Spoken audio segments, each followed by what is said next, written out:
Thabo Mbeki was born on June 18, 1942, in the small village of Idudiwa in the Transkei region of South Africa, into a family deeply rooted in political struggle and the pursuit of justice. His father, Govan Mbeki, was a prominent anti-apartheid activist, intellectual, and leader in the African National Congress, widely respected for his writings and revolutionary ideals. His mother, Epidemic Mbeki, known as a teacher and community organizer, was equally committed to social upliftment and education in rural communities. Thabo grew up as the second of 4 children, raised in an environment where political debates, intellectual discourse, and a strong sense of justice were part of daily life. Unlike many children of his generation, his household was filled with books, newspapers, and visitors who were often activists or thinkers engaged in the anti-apartheid cause. His upbringing instilled in him not only discipline and a deep appreciation for learning but also the conviction that South Africa needed leaders capable of building a just and equal society. Growing up during the harsh years of apartheid meant Thabo and his family were constantly exposed to the realities of racial segregation and state repression. His father's political activities frequently placed the family under surveillance, and eventually Govan Mbeki was imprisoned on Robben Island alongside Nelson Mandela. Thabo, still a young man, found himself assuming responsibilities at an early age, becoming known for his quiet confidence, intellectual sharpness, and a seriousness that set him apart from many of his peers. This early immersion in both hardship and political struggle shaped him into a man who would later embody a mix of intellectual leadership and political pragmatism. Mbeki's education began in the rural schools of Transkei before he was sent to Lovedale, one of South Africa's most respected institutions for black students, where his academic excellence became evident.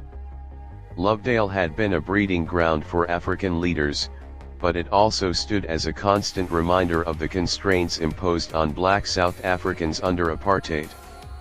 Mbeki distinguished himself as a bright, disciplined student, admired for his sharp analytical skills and quiet determination. His father's imprisonment and constant harassment by the state created difficulties for the family, but Thabo pressed forward with his studies. In the early 1960s, he was forced into exile because of his increasing involvement in the African National Congress and its youth wing, which the apartheid government had banned. He continued his education abroad, first in the United Kingdom, where he studied economics at the University of Sussex. It was during these years in exile that Mbeki became fully immersed in the international anti-apartheid movement. His years in England exposed him to new intellectual traditions, from Marxist theory to liberal democracy, and he developed a sophisticated worldview that combined African nationalism with internationalist perspectives. He later underwent military training in the Soviet Union as part of the ANC's armed struggle, though he was more inclined towards strategy, diplomacy, and intellectual leadership than direct combat. His years abroad were marked by hardship as he lived far away from his homeland, unable to return under the repressive apartheid regime. He became a spokesperson for the ANC in exile, traveling across Africa and Europe to build alliances, raise funds, and campaign for sanctions against South Africa. His sharp mind and diplomatic skills earned him respect among international leaders and his own comrades. Unlike some of his peers who leaned heavily on revolutionary rhetoric, Mbeki's strength lay in his ability to articulate a vision of South Africa that appealed both to African liberation movements and to the international community, including Western democracies. Mbeki's rise within the ANC was steady and impressive. By the 1970s and 1980s, he had become one of the central figures in the organization, working closely with Oliver Tambo, who was leading the ANC in exile. He played a critical role in developing the movement's strategies and was instrumental in building the ANC's diplomatic networks, particularly in persuading Western nations to isolate the apartheid regime. his ability to present himself as measured, intellectual, and pragmatic helped the ANC broaden its support base. As apartheid began to crumble in the late 1980s, Mbeki was one of the key negotiators in talks with the South African government, preparing the groundwork for a transition to democracy.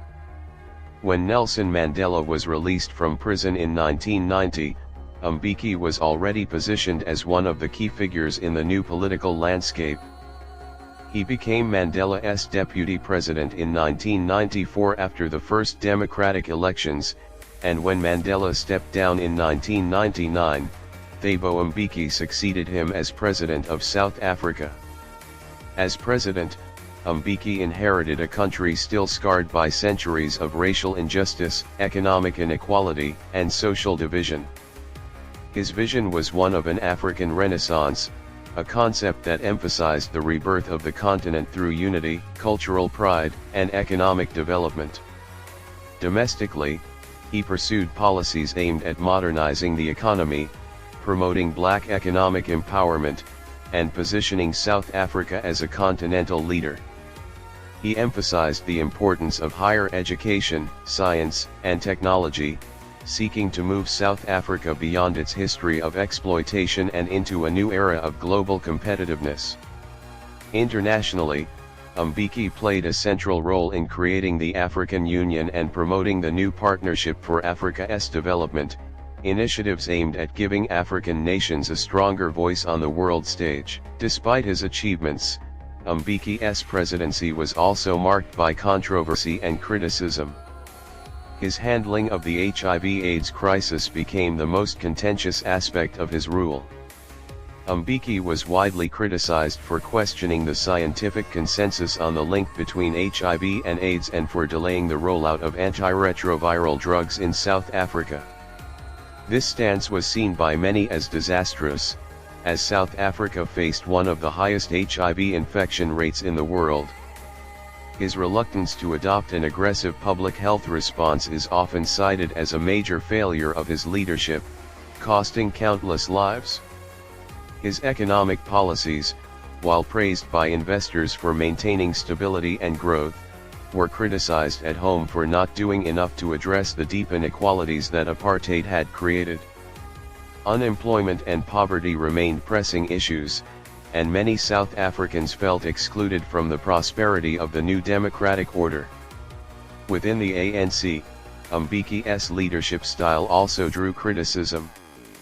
He was seen as aloof, intellectual, and sometimes authoritarian, preferring to surround himself with technocrats rather than grassroots activists.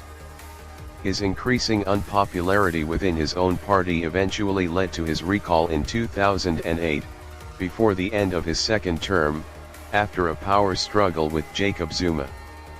Though his exit was unceremonious, Mbeki continued to remain an influential voice in African politics, working on conflict resolution initiatives across the continent, including in Sudan, Ivory Coast, and the Democratic Republic of Congo. Thabo Mbeki's legacy is one of both remarkable accomplishment and profound controversy. He played an instrumental role in the fight against apartheid, using his intellect, diplomatic skills, and international networks to isolate the regime and prepare the ANC for governance. As president, he oversaw a period of economic stability, elevated South Africa's international standing, and championed a vision of an African Renaissance that inspired many across the continent. At the same time, his failure to effectively address the HIV/AIDS crisis and his inability to close the gap between rich and poor tarnished his record. He remains a figure who symbolizes both the promise and the challenges of post-apartheid South Africa. For some, he is remembered as the intellectual statesman who sought to place Africa on the global stage with dignity and pride. For others, he is remembered as a leader whose policies and personal beliefs failed to meet the urgent needs of his people. Thabo Mbeki's life and career reflect the complexities of leadership in a country emerging from centuries of oppression, and his story continues to provoke debate about the nature of governance, responsibility, and legacy in modern Africa.